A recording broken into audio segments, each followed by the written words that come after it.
The black pavement was slick and shiny from the recent rainstorm during the night. The air was cool as Nate Klein, Skyler Stone, and Alex Ridgeberry packed up an RV equipped with the latest video protection equipment for the YouTube star on the go.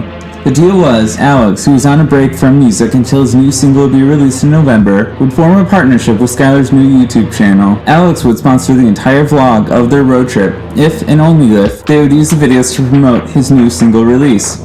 However, a part of the deal was that Nate would also be along for the trip. It had been 8 months since Alex had seen him. In the last year, Alex, Nate, and Skyler had gone through their own tribulations. Alex and Nate were trapped under the spell of the Deltas at the elite Winston Carlisle University. The Deltas continually tried to frame Nate for the disappearance of his girlfriend, Ashley Van Hall. Alex, on the other hand, was offered membership with the group and fortunately realized what they were up to soon enough to get out. Together, Nate and Alex foiled the Delta's dastardly deeds. Amelia Banks, who is known as Skyler Stone online for her wildly popular YouTube channel, Revenge 101, found that someone had reversed the game she started, back on her. In a 3-week-long battle against her avenger, she found herself questioning whether or not the revenge games she created should be continued. Now, all three of them have found themselves together in a unique set of circumstances, canvassing the oddities of the United States. The cross-country tour that will take them from Los Angeles, California, with a few stops in Nevada, to Louisiana's bayous and up the East Coast, ending the trip in Amityville, New York, where they would pull up and Alex would perform his newest single, Brightside. The bus was decorated with the vehicle wrap of the single cover and the date it would be released. "Where will we first stop?" Alex asked, staring at a physical map. Nate stood next to him with the same questioning look. "Nothing makes sense on here." "That is probably because you both have it upside down, idiots," Skyler said, laughing, and then rolled her eyes. Both Alex and Nate looked up from the map, sharing an awkward smile, and said an embarrassed, "Oh." The entire moment captured on film for the vlog. For the most part of the trip, the vlog would be broadcast live to Skyler's new channel. However, instead of using the nickname of Skyler, she was simply going to be Amelia Banks, the real her. She would no longer hide behind that name anymore, and did not need to add makeup and radical hair colors to make her seem like a revenge vixen. Instead, she settled for her natural orange-red, curly hair. Alex tightened his Herschel backpack around his shoulders, then stepped inside the RV. He could not help but admire the large flat screens that hung from the ceiling, the lush puffy couches, and a full kitchen with a stocked refrigerator. A small area was separated from it and dedicated with the green screen background. Alex assumed the area was for the video testimonies along the road. He continued through and pressed on her door, which, similar to his tour bus, were several bunks beyond it. Further down the aisle was another door, though. The bus was nearly as nice as his tour bus. Skyler stepped up behind him. "You and Nate are sleeping in these. I'll be in the full bedroom in the back," she said. "Wait. Why can't you and Nate take these bunks and I get my own room?" Alex quipped. "Nate's cute, but he is a towering oaf of testosterone, and I am not sure if it is contagious or not. For all I know, I could wake up and find myself a reverse Caitlyn Jenner," Amelia said jokingly.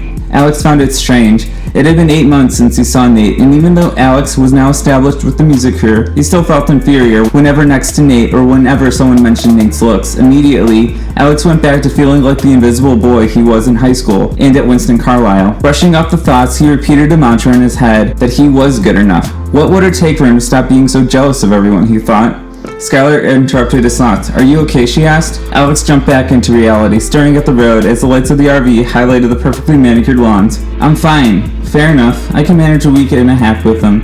I did it before. But if he asks for anything Chipotle related and you agree to it, then you'll be the one to suffer the consequences." "Noted," Amelia said back. The RV, which they dubbed Mission 16, drove out of the gated complex, which Alex was currently living. They passed luxurious McMansions that were darkened aside from the few faint glow of a television that showed through the windows.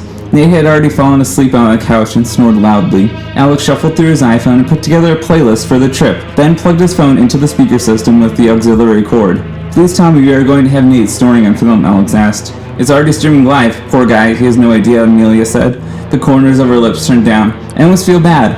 Not for him, but for you. Having to deal with that for the next few weeks," she said, referring to his snoring. "I definitely got used to it, to the point that it was too weird to sleep without the sound of it. Luckily, the internet came to the rescue and I found a video of a hippo's mating call to fill the void," Alex said. After a half hour, they finally reached their first destination. The places they visited were voted on in a poll that Amelia and Alex asked on their Twitter accounts. Mission 16 came to a stop in front of a metal gate of the abandoned Cobb Estate in Altadena, California at 3:30 a.m. To locals, the park was called the Haunted Forest. Amelia poked Nate with her selfie stick until he woke up. Nate looked up, blinking his deep blue eyes several times, then rubbed the drool off his mouth with the sleeve of his hoodie. Where are we? Staring out of the window in the bus, all he saw was darkness, mixed with a thick fog. We're at the Cobb Estate, the first stop of the trip, Amelia said, brushing her hair from her shoulders, tying it into a ponytail. It looks creepy, Nate said. I've had enough creepy for a lifetime after last year. We all have. Now put your muscle where your mouth is and let's go, Amelia said, grabbing his arm and pulling him up. She forgot he'd just wiped the drool onto his sleeve and received a handful of natural. Gross, Amelia said. Alex poked his head back into the bus. Already, Nate? You haven't even had anything to eat yet. Three of them pushed through the gates and walked into pitch black. Amelia turned the camera onto night mode, while Alex recorded her with the other night vision camera that was connected to the live stream of the trip. Nate monitored the social media and how many people were hitting the website the video was streaming through. Twitter is blowing up. Everyone is asking if I'm single, Nate said excitedly. Alex turned the camera towards Nate. No, tell us what people are asking about the trip right now. Oh, Nate said loudly. They want to know if we have anything to record in EFP and if we'll see any blue lights. Alex turned the camera back to Amelia. So far, we don't see anything. No blue lights, but we do have a recorder. And we will be recording with the cameras. If we do hear any spirits, then you'll hear them on your end too. Amelia turned the flashlight on. They could only see their feet as they were shrouded in fog as they continued their trip up Echo Mountain. I think I might see something over there. Through the camera only, she said. They walked closer and saw a cement foundation of what used to be the Cobb Estate mansion. Nate finally spoke up. I don't want to sound weird or anything, and I'm sure that it isn't fear from before, but do you two feel like someone has been following or watching us? People are watching us. Thousands are, actually, Alex said. No, not through the cameras. Like, here, right now, I swear. I heard things in the woods, like breathing, maybe even a voice. I don't know, but it just doesn't feel right, Nate said. Alex looked at his face and noticed through the light of the camera that Nate looked terrified. A look Alex had only seen Nate make once before, when he thought he was going to die from being stabbed. It's an animal, Alex said, pointing his flashlight to the woods where the cracking of the leaves was coming from, and from where Nate had pointed to, but nothing was there. Alex began to feel nervous. His throat tightened up. Amelia, are we almost done? There isn't anything here, Alex said quietly, trying to not reveal the shakiness in his voice. Yeah, 1 second. I thought I heard something or someone, she said. I've watched enough episodes of American Horror Story to know that being here is a bad idea, Nate said, shaking. Nate's blatant fear was an advantage for Alex to look like the tough one. It's nothing, seriously, let's keep walking. They continued up the path. Nate complained that the cell service was cutting out and that he was having problems tweeting with the fans of the stream. The camera is too. Maybe we should go back, Alex, Amelia said, rubbing both of her arms. We haven't seen the blue lights yet. If we can capture those, imagine how many hits we'll get on this video, Alex said. He was constantly thinking about the promotional side of things. Fine, Amelia said. The forest was still dark, and the air kept becoming colder the further they walked. A scream erupted into the air like a cannon firing its first shot. Nate fell back. This is the part in AHS that Ryan Murphy claims his first victims. Please, can we leave now, Alex? Alex wanted to leave too. Who cares if they saw the blue lights that chased people down the path or didn't? Nate was right. In a fast-paced walk, the three of them continued back to Mission 16. Somewhere on their trip down, though, they got lost and went into a different direction, finding themselves in an even darker part of the path. Amelia hushed both Alex and Nate. The GPS on her phone lit up her face as she held her index finger, then pointed to a tree. Something is there, hanging, she whispered. Her voice was weak. Someone, Alex whispered back, shining the flashlight in the direction of Amelia's finger. Oh shit, Nate said. Alex turned to Nate. Everyone use their phones to get us the hell out of here, now, Alex said abruptly, but as he turned back, whatever was hanging in the tree was now gone. The three of them began running back to the RV now, the voice of their phones guiding them. They finally saw the gate and pushed it open. Mission 16 was in park. Amelia clicked the unlock button and the lights blinked as the doors opened. They scrambled in, and Amelia started it up right away and began leaving the Cobb Estate. Alex went to the green screen studio. His shaggy hair was messy from the humidity, and he couldn't help but notice how pale his face was from fear as he looked into the monitor. He spoke into the camera about what just happened, documenting all of it and what they saw hanging in the woods. Nate popped his head into the area where Alex was filming and sat down next to him. I just received so many tweets from people telling me that the person we saw hanging in the woods was a nun who was murdered.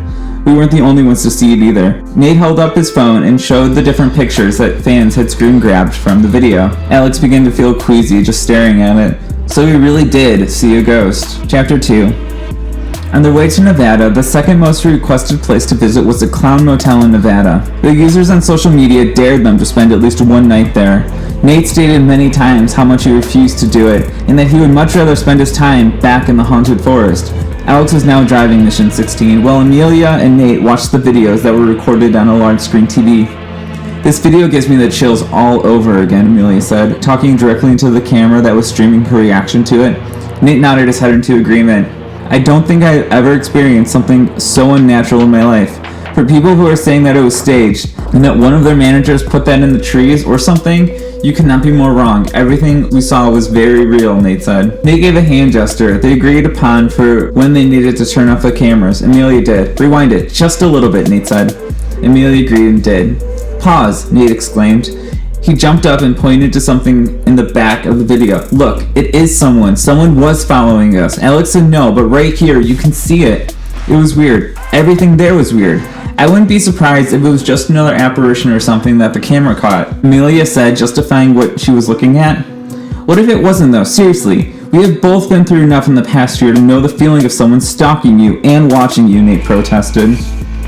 "And I know the person who did that to me is behind bars, and the one who did that to you two is also under lock and key. We don't have anyone who would want to come after us again," Amelia said, trying to reassure Nate and calm him down. Several hours had passed, and Alex pulled into a gas station to fill up the RV. Nate volunteered to pump gas and drive the remainder of the way to the clown motel. Amelia pulled Alex into the back of the RV to show him the video and what Nate said was someone watching them. "I have to agree with him, that is terrifying. For some reason, I feel like whatever that was staring into our souls," Amelia said. "It could be anything. Look, Nate and I were standing there, and I pointed the flashlight to where Nate said he heard the leaves crackling, as if someone was walking there. But when I pointed the camera and flashlight, no one was there," Alex said. "It probably was something that was weird, and I'm okay if we forget that night altogether." Nate jumped back into the RV, and they continued on their way down the busy US 395. Finally, almost 6 hours later, they reached the motel.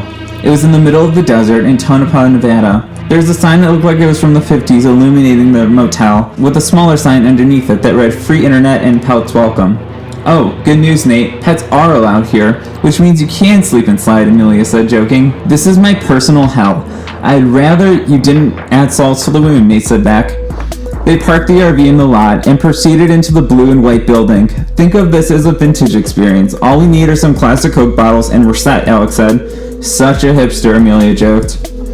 There were several clowns that were walking around the parking lot aimlessly. "Nope, just nope," Nate said, sitting firmly in the driver's seat. "Come on, you man-child," Amelia said. Nate was hesitant, but agreed. He walked close. So close to Alex, in fact, that Alex could smell the spicy peppermint gum in Nate's breath and the body spray he used in the morning. "Dude, remember what we talked about regarding the personal space thing?" Alex said. "I forgot. I'm sorry," Nate mumbled, but did not back off or away from Alex. "If anything, you're the one that has the best chance of living, soccer star," Amelia said. "Alex and I would be the first victims turned into dinner for the carnivorous clowns." She giggled. Nate stopped cold and pointed to a cemetery adjacent to the motel. It was small and in hard dirt. The gravestones were short and appeared to be made out of plywood. "Is that where the clowns bury the people after they eat them?" he asked. "If someone was going to murder someone, don't you think they'd be a little more creative than to put them in a cemetery right next to the last place they were seen?" Alex asked rhetorically. Nate looked confused. "No, Nate, they aren't evil or eating people. Look, it looks like they're filming a commercial or something." The three of them walked into the lobby of the motel. Inside, a woman in her 30s sat behind a desk. She was wearing a blue blazer with straight auburn hair and greeted them with a smile. On the wall was a large shelf filled with clown dolls that all stared at them. Then, a life-size Zebo doll was standing upright. "Excuse my friend over there. He is the world's largest man-child," Amelia said, handing over cash for the one-night stay. "Our hotel seems to scare most people," the receptionist said, laughing. Alex, Nate, and Amelia stepped out into the parking lot and went to the room. The clowns were still filming a video, which they were unclear of what it was. Nate crossed his arms around his stomach, which continued to make gurgling sounds. Alex shuffled to his feet, tired from the hours he had been up and driving, and Amelia's eyes were bloodshot. "I'm so hungry," Nate said. "Shocker," Amelia said sarcastically. "I'm actually hungry too. I have a few veggie burgers and instant coffee in my bag. I think there's a diner over there, though," Alex said, pointing. "Let's put our things in the room and we'll figure out what to do for dinner." Surprisingly, the room was not decorated in overwhelming clowns. Alex assumed that there would be everything from clown bedsheets to a clown-shaped toilet and wallpaper. However, it was a very plain room with a microwave that probably dated back to the 70s and an old RCA TV from 1984. "Well, it's clean at least," Amelia said into the camera. The diner was in 50s deco, and Alex was happy to have a classic Coke bottle in his hand. He handed Amelia his iPhone, jumped up onto the bar stool, and had her take a picture of him sipping out of the Coke bottle with a red and white striped straw. "I'm judging you so hard right now," Amelia said. "You just hate me because you ate me," Alex laughed. While they were taking the picture, Nate was already flirting with the waitress and scoffing down a greasy cheeseburger, plate of fries, and a strawberry milkshake. "He isn't human," Amelia said. "How is he eating all of that and still stays in shape?" "I'm going with robot. It's the only logical answer." "I've been wondering that since I met him. Then again, almost every guy at Winston Carlisle was like that." "Well, all of them except me," Alex said, annoyed. "Everyone there is rich and good looking. The parking lot is filled with BMWs and Mercedes." "Reality check, Alex. Now you're the one who's rich and famous, while they continue to live in their little bubbles, which you did a great job of popping last year if I remember the headlines correctly." "Very true," Alex responded. After Nate finished off 3 more plates of food during the period of time that Alex ate his salad and Amelia ate pancakes, they ended their visit to their time machine back to the 50s and walked across the street to the motel. The sun was beginning to set, and an orange and purple glow highlighted the desert and mountains, making it look like a painting. The Twitter feed continually lit up with people who were having shipping wars over Alex and Amelia, or Amelia and Nate. They were dubbing Alex and Amelia as Amex and Nate and Amelia as Amnella. With the cameras off, Alex and Amelia sat up and continued to talk. The old TV was turned to a local news station, but it made a high-pitched hissing noise that stung Alex's ears. Nate slept next to the wall unit air conditioner, which barely worked. I understand why you would feel inferior to Nate. I felt the same way with my friend Autumn. That bitch took my boyfriend from me. She was everything, with perfect naturally straight blonde hair and rich parents. It was like it didn't matter when she was around. All I had was a mother who left and a dad who could care less. Then I made that video, and well, it made me famous, sure. But it was not until I realized that I needed to like myself and feel good about myself at the same time," Amelia said, patting Alex on the shoulder. "I know your story so well because our stories are the same. In fact, everyone in this industry has the same story, and we are all here because we wanted to prove everyone who doubted us wrong." Amelia's words were sweet and made Alex feel better, but ultimately, he had to be the deciding factor in when he would let go of his insecurities. Alex slept surprisingly well throughout the night, even if he had to share a bed with Nate. Something woke him up, however. From outside, he heard scratching. The thought of what they saw in the woods following him stuck in his mind. But those things only happened in the movies, right? He tried to reassure himself. Poking his head through the window, he saw someone dressed in all black running something over the side of the RV. The grating sound was similar to nails on a chalkboard. Alex opened the door with an infrared camera and zoomed in on the person doing it. However, when he tried to see the face, it was covered up by a balaclava. Then, the scratching stopped. The person turned towards Alex and stared straight at him. Alex knew that he was surrounded by darkness. There would be no way that whoever it was would be able to see him without light. Yet, he could feel the eyes of the person on his skin. Alex closed the door quickly and yelled to Amelia and Nate, "Someone is out there. They're scratching up the RV." He flipped on the lights, and when he did, both Nate and Amelia were nowhere to be seen. Shit, not again. He reached for his phone and dialed the police, but there was no answer. Apparently, 911 did not work in an area where no one lived. It really was turning into the perfect horror movie scenario. He then remembered that they set up a camera on the ceiling to monitor the room at night as they slept. He plugged the camera into his MacBook Pro and looked through the footage. Then he saw it. The door opened up to the motel room around midnight. Someone snuck in quietly, and by the looks of it, placed something over Nate and Amelia's faces.